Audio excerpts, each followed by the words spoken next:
जय Hind friend, India pride में आप सभी का स्वागत है। यहाँ पे देखिए हिंदी भाषा एवं साहित्य का वस्तुनिष्ठ इतिहास जो कि सभी एग्जाम के लिए बहुत ही इम्पोर्टेंट सीरीज है।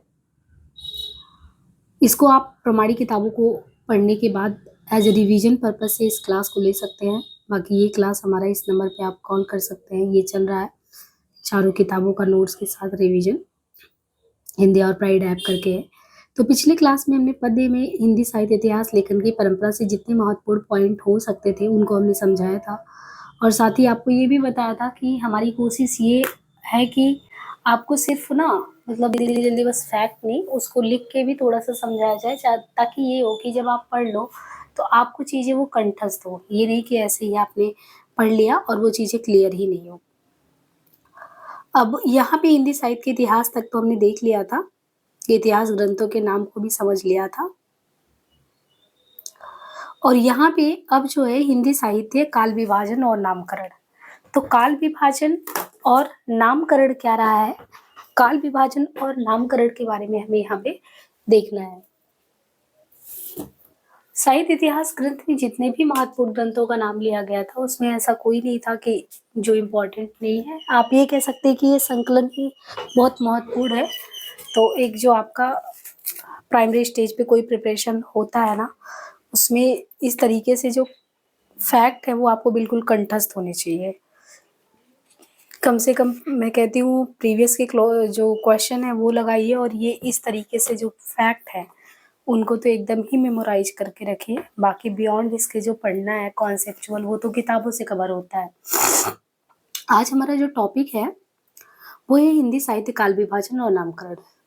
और मैं भूल जाती हूँ क्लास में आप सभी इतने लोग जुड़ते जाते हैं, तो आपका भी ये दायित्व है कि क्लास को और लोगों तक पहुँचाए, लाइक शेयर वगैरह जो भी चीज़ें होती हैं वो करते रहे। यहाँ पे देखिए थोड़ा सा गले में खराश है, सर्दी है, तो मैनेज कीजिएगा। देखिए ये हिंदी साहित्य काल विभाजन और नामकरण, ये जो टॉपिक है ना, हिंदी साहित्य काल विभाजन और नामकरण का जो ये प्रयास किया गया है, काल विभाजन और नामकरण। अब इनमें आप देखेंगे कि हिंदी साहित्य के तहत कई लोगों ने काल विभाजन किया, कई साहित्यकारों ने, और हिंदी साहित्य के ही कालखंड के नाम को भी अलग अलग लोगों ने अपने अनुसार दिया, तो वो एग्जाम में पूछा जाता है। तो जैसे पहला आपका टॉपिक हिंदी साहित्य इतिहास लेखन से संबंधित था, वैसे ही दूसरा टॉपिक है साहित्य इतिहास का काल विभाजन और फिर नामकरण। अब ये जैसे डॉक्टर जॉर्ज ग्रियर्सन का नाम आपने सुना होगा, तो पहले भी बताया गार्सा दत्तासी के बाद काल क्रमानुसार ग्रियर्सन जी का नाम आता है। तो ग्रियर्सन ने जो है काल विभाजन किया है, तो पूरे कालखंड को आप देखेंगे तो इन्होंने कितने कालखंडों में बांटा है, 11। अब यहाँ पे आप देखो इन्होंने कालखंड में क्या कहा, जैसे कहा चारण काल, 15वीं सदी का धार्मिक जागरण, जयसी की प्रेम कविता, है ना, ब्रज का कृष्ण संप्रदाय, मुगल दरबार, तुलसीदास, रीति काव्य, तुलसी के अन्य प्रवृत्तियां, 18वीं सदी, कंपनी के शासन में हिंदुस्तान कैसा था, महारानी विक्टोरिया के शासन में हिंदुस्तान कैसे था। इस तरीके से उन्होंने कुल 11 कालखंडों में इसको बांटा। ग्रियर्सन के संबंध में देखना है हिंदी साहित्य के आरंभिक काल को इन्होंने क्या कहा, इन्होंने उसको जो नामकरण दिया, विभाजन तो 11 भाग में इस तरीके से डिवाइड कर दिया, लेकिन जो शुरुआती काल था जिसको हम लोग हजारी प्रसाद द्विवेदी जी ने आदि काल का सर्वमान्य काल है, उसको इन्होंने शुरुआती काल को कहा कि नहीं ये चारण काल है। चारण काल किस आधार पे इन्होंने माना, जैसे शुक्ल जी 12 ग्रंथों को आधार बताते कि मैंने वीर गाथा काल कहा, तो इन्होंने कैसे कह दिया कि चारण काल, और चारण काल के तहत कितने कवियों का जिक्र करते हैं, तो कुल 9 कवियों का जिक्र करते हैं। उसमें पुष्य कवि का, खुमार सिंह का, केदार कुमार पाल सिंह का, अनन्य दास का, चंद का, जगनिक का, जोधराज का, सारंगधर का, इनका उल्लेख करते। तो चारण काल के तहत ग्रियर्सन जी जिन 9 कवियों का उल्लेख करते हैं उसमें पुष्य कवि, कुमार सिंह, केदार कुमार पाल सिंह, अनन्यदास, इनके अलावा चंद हैं, जगनिक हैं, जोधराज है, सारंगधर है। ग्रियर्सन ने अपने इतिहास में केवल क्या किया है, केवल और केवल प्रवृत्तिगत, यानी जो विशेषताएं हैं, प्रवृत्तियां हैं, उनके आधार पे काल का विभाजन किया। तो प्रवृत्तिगत, अगर उनको कृष्ण संप्रदाय से चीजें दिख रही हैं, तुलसी संप्रदाय से या महारानी विक्टोरिया के कालखंड में उनसे, तो उन्होंने क्या ध्यान रखा है, केवल और केवल प्रवृत्तिगत काल विभाजन। कालों का नामकरण एक आधार पर इन्होंने नहीं किया है। अब हम दूसरे नंबर पे आ जाते हैं कि मिस्र बंधुओं, मिस्र बंधुओं ने किस तरीके से विभाजन किया है, तो हम मिस्र बंधुओं का देख लेते हैं, इनके विभाजन का, मिस्र बंधुओं का विभाजन का क्या रहा है। तो देखिए मिस्र बंधुओं ने जो काल का विभाजन किया है, इन्होंने टोटल क्या किया है, वैसे देखेंगे आप 5 कालखंडों में, और 5 को अगर डिवाइड करेंगे तो 8 में जाएगा। जैसे इन्होंने जब प्रारंभिक, माध्यमिक, अलंकृत, ये क्रम से अगर आप देखो तो प्रारंभिक काल, माध्यमिक काल, अलंकृत काल। तो प्रारंभिक को इन्होंने पूर्व उत्तर में बांट दिया, माध्यमिक को पूर्व माध्यमिक उत्तर में बांट दिया, पूर्व और प्रौढ़ में बांट दिया, अलंकृत को पूर्व अलंकृत उत्तरा में बांट दिया। बस आपको क्या करना है कि लिख के ये प्रैक्टिस कर देना कि ये कालखंड का टाइम का ड्यूरेशन क्या है। जैसे 700 से 1343, तो 1343 आप जाएंगे तो उसके बाद 44 ही आएगा, तो 1344 से 1444। फिर आप देखिए 14 से फिर उठाइए, 1445 से 1560, फिर 1561 से 1680, 81 से 90, 91 से 89। इसको लिख के प्रैक्टिस करेंगे तो याद हो जाएगा। इसके बाद इन्होंने एक परिवर्तन काल रखा 1890 से 24, और एक इन्होंने वर्तमान काल 26 से अब तक का रखा। अब तीसरे नंबर पे हम लोग आ जाते हैं, काल विभाजन में नाम है शुक्ल जी का, और शुक्ल जी ने देखिए इन्होंने आदिकाल को कहा वीरगाथा काल, और इनका समय देखेंगे ये संवत में, अगर यही चीज देखेंगे तो 1050 से 1375, और -57 कर देंगे तो ये ईस्वी में आ जाएगा। तो आदिकाल को वीरगाथा काल इन्होंने कहा। पूर्व मध्यकाल यानी जिसे हम लोग भक्ति काल कहते हैं, तो भक्ति काल को 1375 से 1700 माना। उत्तर मध्यकाल यानी रीति काल को 1700 से 1900। आधुनिक काल यानी गद्य काल, तो आधुनिक काल यानी गद्य काल यानी 1900 से 1984। तो क्या हो गया, वीर, भक्ति, रीति, गद्य। इनकी खास बात ये है कि एक वीर गाथा काल आपको ध्यान रखना है, एक गद्य काल, 1900 से 84। चौथे नंबर पे हम काल विभाजन में आते हैं, डॉक्टर रामकुमार वर्मा जी। डॉक्टर रामकुमार वर्मा जी जो है, इन्होंने क्या किया है, कालखंड को किस तरीके से 5 भागों में कुल बांटा है। 5 भागों में इन्होंने संधि काल कहा, संधि काल के बाद चारण काल। आपने देखा ग्रियर्सन ने भी जो है चारण काल कहा है, और 9 कवियों के आधार पे चारण काल को वैध भी ठहराया है। तो रामकुमार वर्मा जी ने भी चारण काल कहा है, लेकिन इनके अलावा एक चीज इनका ध्यान रखना है कि रामकुमार जी ने संधि काल भी कहा है। तो रामकुमार वर्मा को एक एक्स्ट्रा चीज, संधि। आप देखिए राम भगवान के अंदर भी होता है संधि यानी संयोजन कराना, तो वो अलग विलग नहीं करना चाहते, लोगों को जोड़कर रखना चाहते। तो राम कुमार वर्मा जी ने इसको संधि काल कहा। और ये थोड़ा सा आप जाएंगे पीछे तक तो इन्होंने यही चीज को 750 से चीजों को उठाया। तो आपको ये 2 चीजें ना राम कुमार वर्मा जी के बारे में अलग ध्यान रखना है कि इन्होंने 750 से 1000, फिर 1000 से 1375, ये संधि काल और चारण काल को मान लिया। बाकी आप देखो सेम चीज आप देख पा रहे हो, 1375 से 1700, या यहाँ पे अगर आप 1050 से अगर चारण काल को कह देते तो 1050 से 1375, इसी को तो वीरगाथा काल शुक्ल जी ने कहा है। बस आप 50 घटा दे तो इन्होंने चारण काल 1000 से 1375 माना है। बाकी सेम चीज, जैसे भक्ति काल 1375 से 1700 शुक्ल जी ने माना है, वही रामकुमार वर्मा जी ने माना है। रीति काल 1700 से 19, सेम चीज है। और 1900 से 84 तक उन्होंने गद्य काल कहा है, तो इन्होंने इसको आधुनिक काल कहा है। तो आपको संधि और चारण ये 2 चीजें ध्यान रखनी है, और 750 से 1000 और 1000 से 1375। 5वें नंबर पे आते हैं गणपति चंद्र जी का, वैज्ञानिक इतिहास का लेखन इन्होंने किया है, हमने आपको बताया था।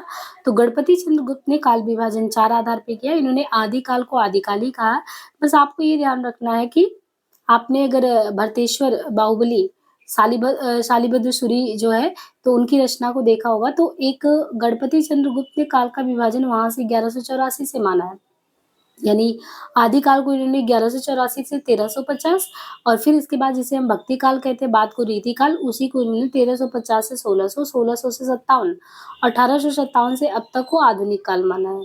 तो ये 1184 से 1350, पूर्व मध्यकाल उत्तर में 1350 से 1600, 1600 से 57, और 57 से लेके अब तक।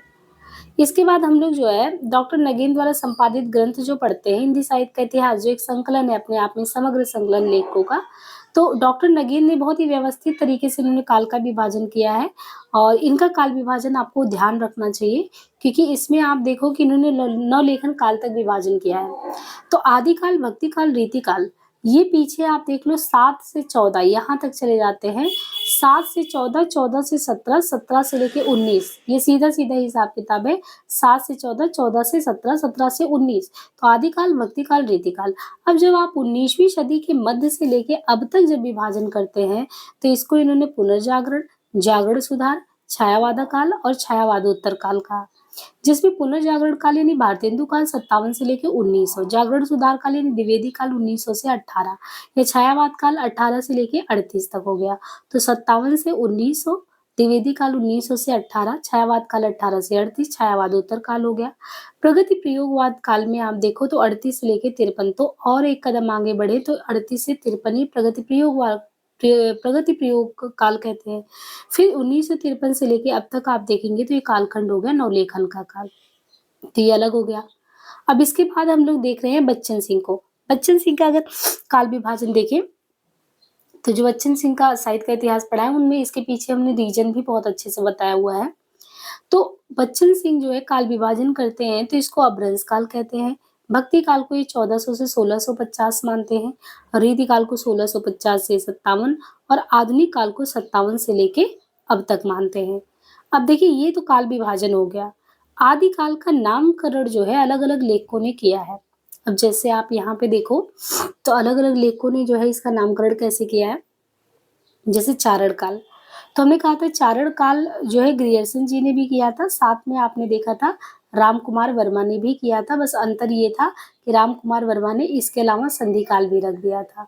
बाकी चारण काल जो है दोनों लोगों ने कहा, ग्रियर्सन ने भी कहा, उन्होंने भी कहा। इनके अलावा आप प्रारंभिक काल की बात करो तो जो प्रारंभिक काल है ना, प्रारंभिक काल, तो प्रारंभिक काल यानी इसको एक चीज ध्यान रखना आपको कि प्रारंभिक किसने कहा है। तो मिश्र बंधु विनोद आप पढ़ते हो 1913 में, फिर 34 में या चार कालखंडों में, चार भागों में। तो प्रारंभिक काल मिश्र बंधु, बीज वपन यानी एक तरीके से शुरुआती काल ही तो था आदिकाल। तो बीज, जो बीज होता है तभी तो वृक्ष बनता है। तो महावीर प्रसाद द्विवेदी ने वैसे भी हिंदी साहित्य में व्याकरण में बीज बोने का ही काम किया है। जो शुद्धतम स्तर में व्याकरण का जो एक स्तर हुआ है तो उन्होंने बीज ही तो बोया था, जो आके फलीभूत हुआ एक वृक्ष के रूप में, हिंदी साकार रूप में हुआ व्यवस्थित तरीके से। तो बीज किसने बोया? महावीर प्रसाद द्विवेदी ने बीज बोया। शुक्ल जी, भाई पूरे हिंदी साहित्य में तो वीरगाथा काल शुक्ल जी का ही है। अच्छा, राहुल सांकृत्यायन ने कहा कि ये समय जो था सिद्ध सामंतों का। अब थोड़ा सा अगर आप पंडित राहुल सांकृत्यायन के बारे में पढ़ेंगे तो मेरी तिब्बत यात्रा या और भी रचनाएं पढ़ेंगे तो आपने देखा है कि राहुल सांकृत्यायन जी ने सिद्धनाथ साहित्य इन सब के लिए तो ये तिब्बत देश वगैरह की यात्रा करके भी बहुत सारी चीजें वहां से कलेक्ट करके लाते हैं। तो सिद्धनाथ ये सबसे संबंधित, तो सिद्ध साहित्यों का सामंतों का काल कौन कहता है? राहुल सांकृत्यायन जी कहते हैं। वीर काल विश्वनाथ, जो विश्व विजेता होगा वही तो वीरता की बात करेगा। तो वीर कालखंड कैसे होगा? विश्वनाथ, विश्वनाथ वीर काल। और संधि काल एवं चारण काल हमने पहले बताया रामकुमार वर्मा जी। आदि काल जो हजारी प्रसाद द्विवेदी जी ने। इसको आधार काल किसने कहा है? आधार काल कहने वाले सुमन राजे हैं। ऐसे ही आप देखेंगे तो रीति काल का नामकरण किया गया है, और रीति काल के नामकरण में भी आप प्रयोक्ता के तौर पे देखें तो जैसे ग्रियर्सन महोदय हैं, तो जैसे उन्होंने वहाँ चारण काल कहा वैसे रीति काल को ग्रियर्सन जी कहते हैं ये रीति काव्य है। काल की बजाय आप कहो कि ये रीति काव्य है। अलंकृत काल मिश्र बंधु, अलंकृत काल रीति काल। तो देखिए वीरगाथा काल की तरह रीति काल शुक्ल जी ने कहा है, रीति काव्य ग्रियर्सन ने कहा है, अलंकृत काल मिश्र बंधु ने कहा है, श्रृंगार काल विश्वनाथ ने कहा है। वहां पे तो उन्होंने वीर काल कह दिया था, ठीक है, वीर काल। यहाँ पे विश्वनाथ जी ने क्या किया? रीति काल को कह दिया ये श्रृंगार का काल है। और कला काल रमाशंकर शुक्ल रसाल ने कहा है।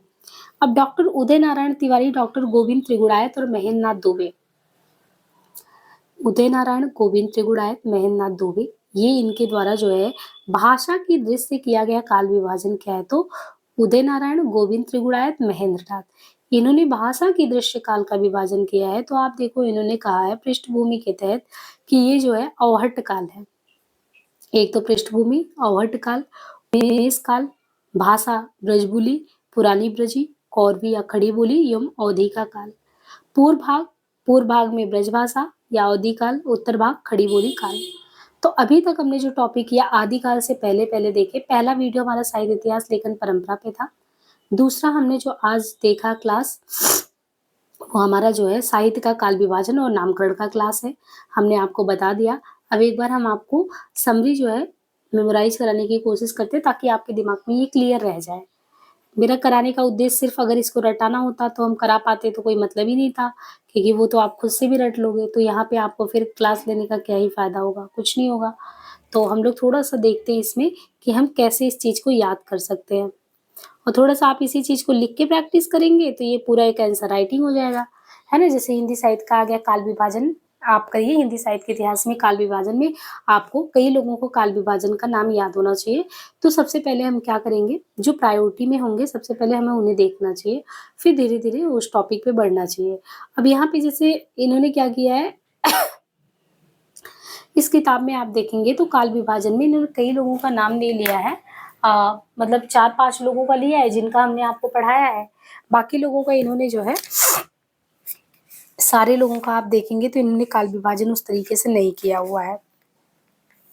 जबकि आप देखेंगे तो काल विभाजन में बहुत इम्पोर्टेंट चीज़ है, इसलिए हम जो बहुत महत्वपूर्ण है ना, उन सभी का काल विभाजन आपको एक बार बताते हैं और क्रम से जो सबसे इम्पोर्टेंट है फिर उनके बाद कौन से हैं। तो आप ये समझो कि एक जब हम आंसर राइटिंग भी करते हैं ना, तो ऐसे ही लिखा जाता है। मान लो एक क्वेश्चन हम दे देते हैं आप लोगों को कि आपको क्या करना है, एक आंसर लिखना है, ठीक है? हिंदी साहित्य के काल विभाजन पे।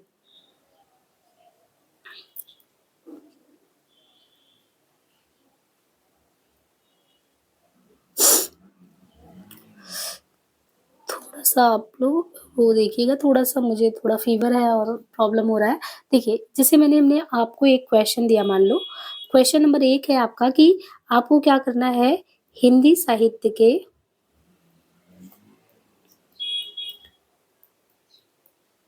हिंदी साहित्य के काल विभाजन पर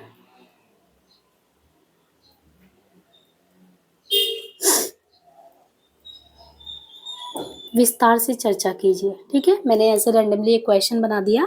हिंदी साहित्य के काल विभाजन पर विस्तार से आपको क्या करना है, चर्चा करना है। तो हमारे एक लिखने का तरीका और समझने का मतलब अगर आप इसी फैक्ट को पढ़े हैं, तो एक उत्तर लिखना हो तो आप कैसे लिखेंगे? एक तरीका होता है, तो हम यहाँ पे देखते हैं वो तरीका क्या होगा। हिंदी साहित्य के काल विभाजन पर सीधे सिर्फ़ काल विभाजन पे बात किया गया है। आपको एक काल विभाजन पे जो है विस्तार से चर्चा करना है। तो आपकी प्रायोरिटी क्या होनी चाहिए? हिंदी साहित्य में आप देखें तो काल विभाजन जो है कई साहित्यकारों को द्वारा किया गया है, जिनमें रामचंद्र शुक्ल हैं, हजारी प्रसाद द्विवेदी हैं, गणपति जी हैं, डॉक्टर नगेंद्र हैं, रामस्वरूप जी हैं, बच्चन जी हैं, मिश्र बंधु हैं, राम कुमार वर्मा जी हैं। लेकिन सर्वमान्य मत जो काल है वो किसका मानते हैं, हजारी जी का या शुक्ल जी का प्रामाणिक तौर पे। तो जो हमारे उत्तर लेखन में जो प्रमुख बिंदु होना चाहिए उनमें हम सबसे पहले मानते हैं कि किसको हम देखेंगे काल विभाजन, शुक्ल जी के अकॉर्डिंग। अब शुक्ल जी के अनुसार अगर आप काल विभाजन देखें तो शुक्ल जी ने काल विभाजन किस तरीके से किया है, तो शुक्ल जी ने काल विभाजन कैसे किया है, आपको एकदम कंठस्थ होना चाहिए। जब भी आप कालखंड के बारे में इनका देखें तो इस तरीके से है इनका वीर गाथा काल। इसको लिख के प्रैक्टिस करिएगा, ठीक है? इससे क्या है आपको बहुत फायदा मिलेगा और बिना देखे लिखिए। वीर गाथा काल आपने लिखा, फिर इनका लिखा भक्ति काल, भक्ति काल के बाद रीति काल, इसके बाद क्या आपको लिखना है, गद्य काल, जिसमें इन्होंने बांटा है, ठीक है? हालाँकि कोष्टक में आप देखेंगे इसी को साइड में लिखा रहता है इस तरीके से, अगर आप लिख देते हैं तो और अच्छी बात है, नहीं लिखते हैं तो कोई बात नहीं है। जैसे भक्ति काल को हम लोग क्या कहते हैं, पूर्व मध्य काल भी कहते हैं।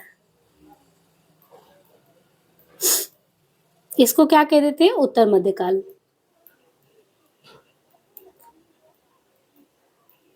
और गद्य काल को क्या कहते हैं, आधुनिक काल कहते हैं, जो सामान्यतः कहा जाता है। और क्योंकि आपने अब देखा कि शुक्ल जी ने कैसे इस चीज़ का विभाजन किया है, आपने देखा कि शुक्ल जी ने इसका जो विभाजन किया है वो वीरगाथा काल, भक्ति काल, रीति काल और गद्य काल में। अब इसका आप टाइम देखो क्या है, टाइम संवत में आप देखेंगे तो ये सब संवत में ही होगा और 1075 से 1050 से यहाँ पे आपका 1050 से 1375, इसके बाद 1375 से क्या हो गया, 1700, 1700 से फिर क्या हो गया, 1900 और 1900 से इसके बाद क्या हो जाएगा, 1984।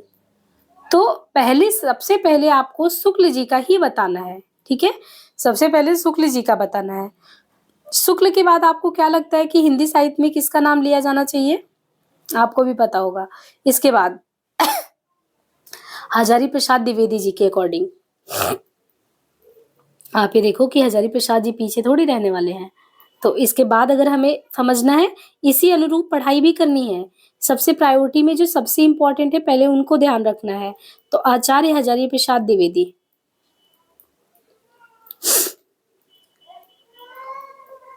आप ऐसे डालेंगे आचार्य हजारी प्रसाद द्विवेदी के अनुसार जो है काल विभाजन इस तरीके से डैश कर दे रहे हैं।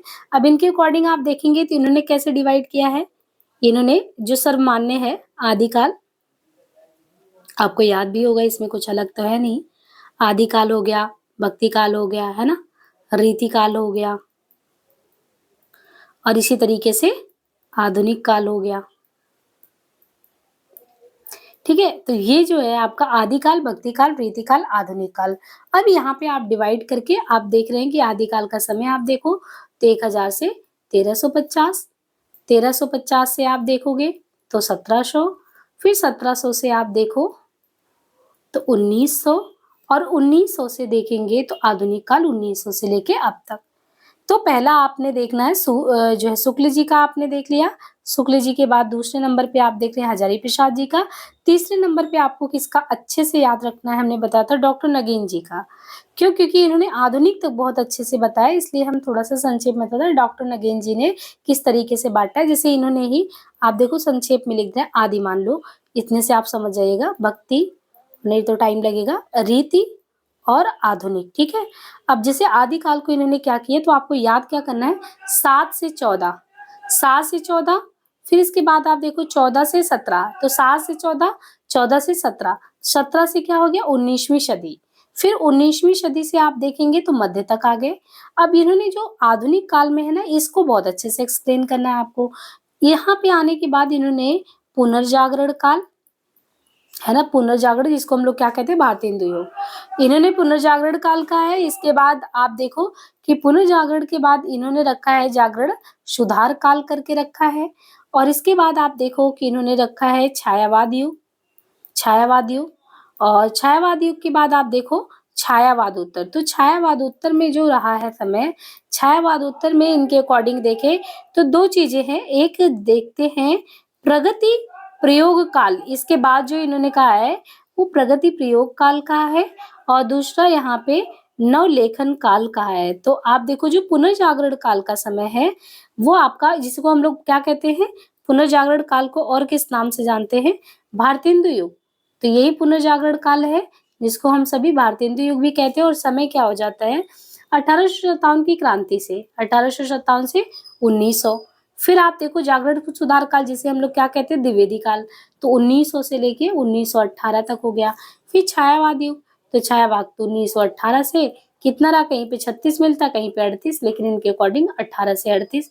फिर छायावाद उत्तर में आएंगे तो अब 38 से ही आप लगा लीजिए कि 38 से 53, और फिर 53 से लेके जो है अब तक।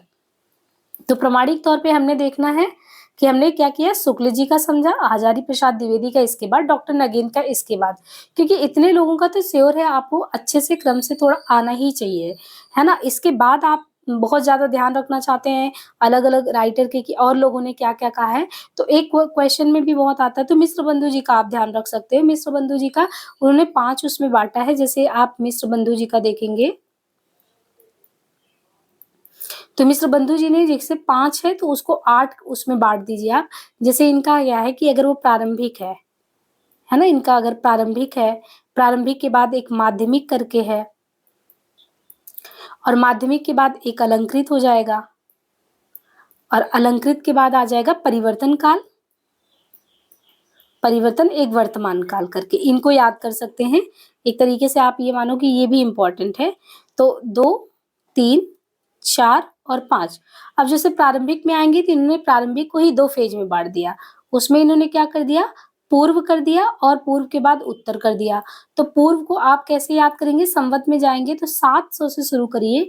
देखिए 700 से 743, अब 43 है ना, तो आप यहाँ पे 43 के बाद आप देखो कि इसी को आप यहाँ से स्टार्ट करेंगे तो 44 जाएगा, और फिर 1344 से लेके वही चीज आप देखो 1444।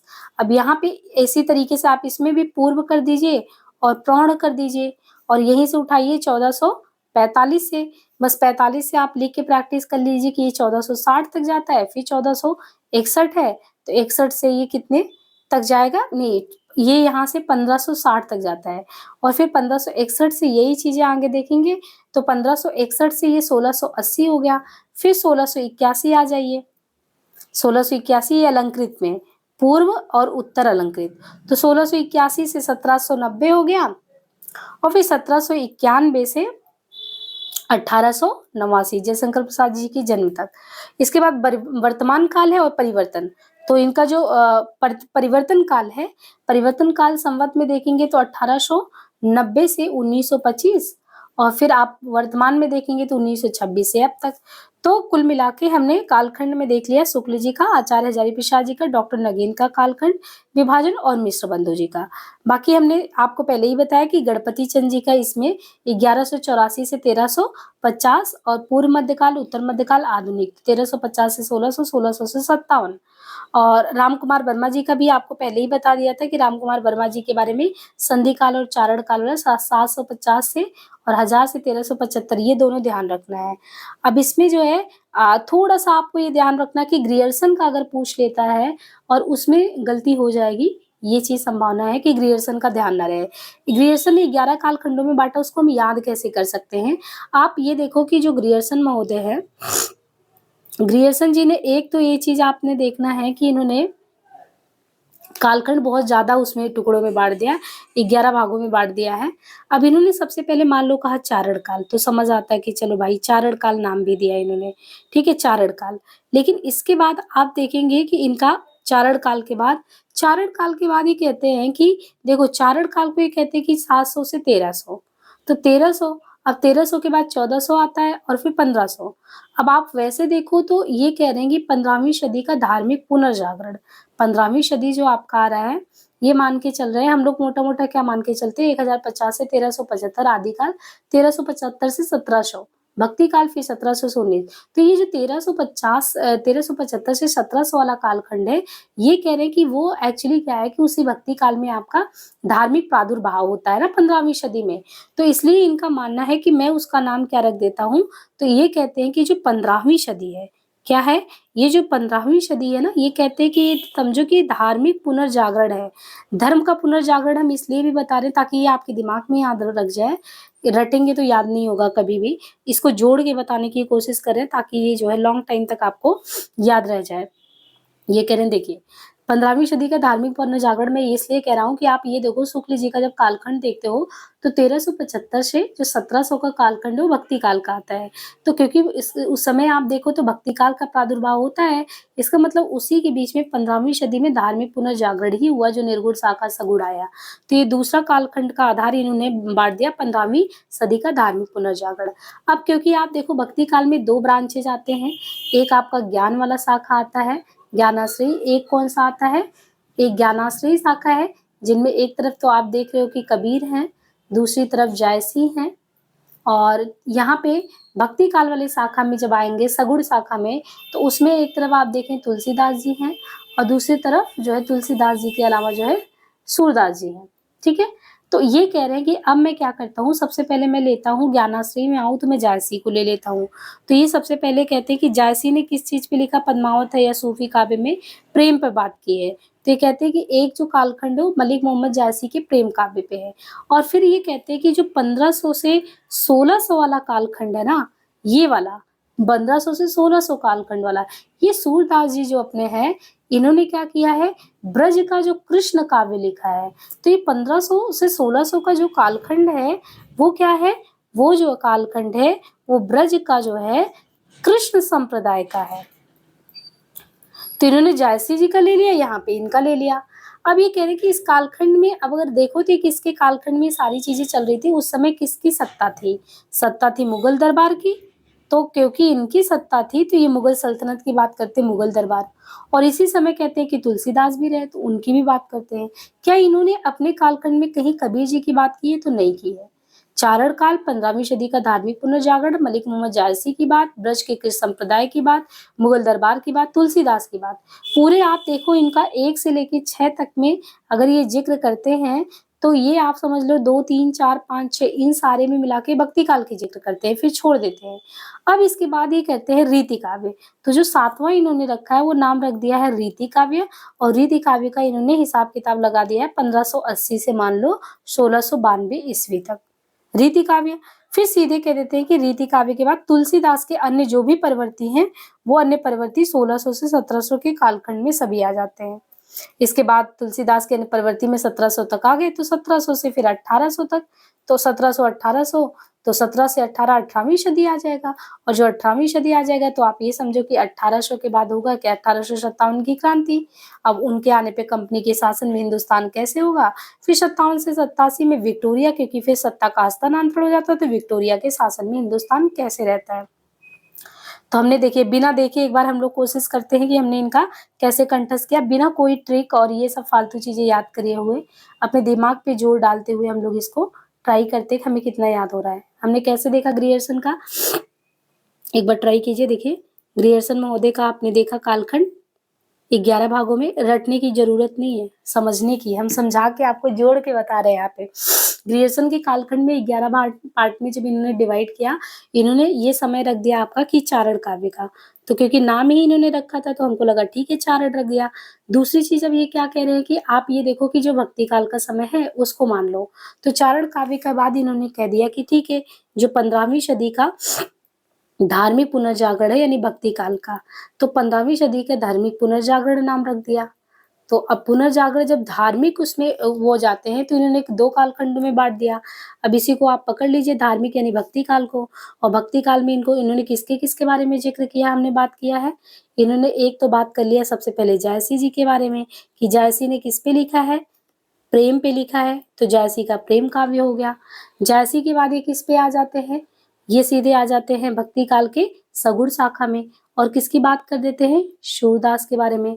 सूरदास ने किस पे लिखा हुआ है, कृष्ण संप्रदाय पे लिखा है, तो कृष्ण संप्रदाय की बात कर लेते हैं। फिर इन्होंने किसकी बात की है, क्योंकि ये लोग उस किस समय रहे हैं, मुगल दरबार के समय में रहे हैं, तो मुगल दरबार नाम से भी कर दिया, और उसी समय तुलसीदास जी हैं तो इन्होंने तुलसीदास जी के भी बारे में बात कर लिया। तो आप इनको देखो, और इसके बाद जो है इन्होंने सिर्फ और सिर्फ रीति काव्य को जो 7वें नंबर पे माना, तो रीति काव्य को इन्होंने मोटा मोटा मान लिया था कितना, 1580 से 1692। इसके बाद तो फिर ये कह दिया कि तुलसीदास जी के बाद जितने लोग भी आते हैं वो सारे लोग हो जाएंगे। और फिर 18वीं सदी आ गया। 18वीं सदी में पहले जो शासन का सत्ता था वो ईआईसी ईस्ट इंडिया कंपनी के पास था, तो वो 1857 तक रहा, और फिर इसके बाद विक्टोरिया के शासन में सत्ता हस्तांतरण हो गया। कबीर जी की बात इन्होंने की है, नहीं की है। तो इस तरीके से हमें बहुत अच्छे से मतलब एक तरीके से याद हो गया। तो ग्रियर्सन का, मिश्र बंधु का, शुक्ल जी का हो गया, रामकुमार वर्मा जी का हो गया, द्विवेदी जी का, गणपति जी का भी हमने बताया था कि उनका 1184 से आपको ध्यान रखना है। डॉक्टर नगेन का देख लिया। अब एक राम स्वरूप चतुर्वेदी जी का भी काल विभाजन है, थोड़ा सा हम बता देते हैं, इनका वहां पे नहीं दिया था। राम स्वरूप चतुर्वेदी जी जो है, इन्होंने जो काल विभाजन किया है वो बिल्कुल शुक्ल जी के काल विभाजन को ही स्वीकार कर लिया है, कुछ ज्यादा चेंज नहीं है। 1000 से इन्होंने बस माना है, 1000 से 1350, 1350। अच्छा इनके यहाँ पे ऐसे है, थोड़ा सा अलग है। 1000 से इन्होंने 1350 माना है, 1350 से जो है इन्होंने 1650 माना है, और फिर इन्होंने 1650 से माना है 1850, और फिर इन्होंने 1850 से अब तक माना है। बाकी नेम वही है, वीरगाथा काल, भक्ति काल, रीति काल, तो ऐसे ही आदिकाल, पूर्व, मध्य, उत्तर। बस इन्होंने क्या 1000 से 1350, 1350 से 1600, 1600 से 1800, 1850। ठीक है, क्योंकि आप ये देखेंगे तो 1000 से 1350 जो है क्या नाम है, जो शुक्ल जी हैं, तो वो 1050 से यही चीज शुरू करते हैं ना, आदिकाल को वो 1000 से 50 से 1375 मानते हैं, और 1375 से अगर देखें तो 1700 संवत में मानते हैं ये चीजें। इन्होंने यही चीज को 1050 से ना करके 1000 से 1350 कर दिया, ये ध्यान रखना है। 1350 से 1650, 1650 से 80, ये रामस्वरूप जी का है। बाकी बच्चन जी का हमने आपको बताया था, अभ्रंश काल, भक्ति काल, रीति काल, ये करके।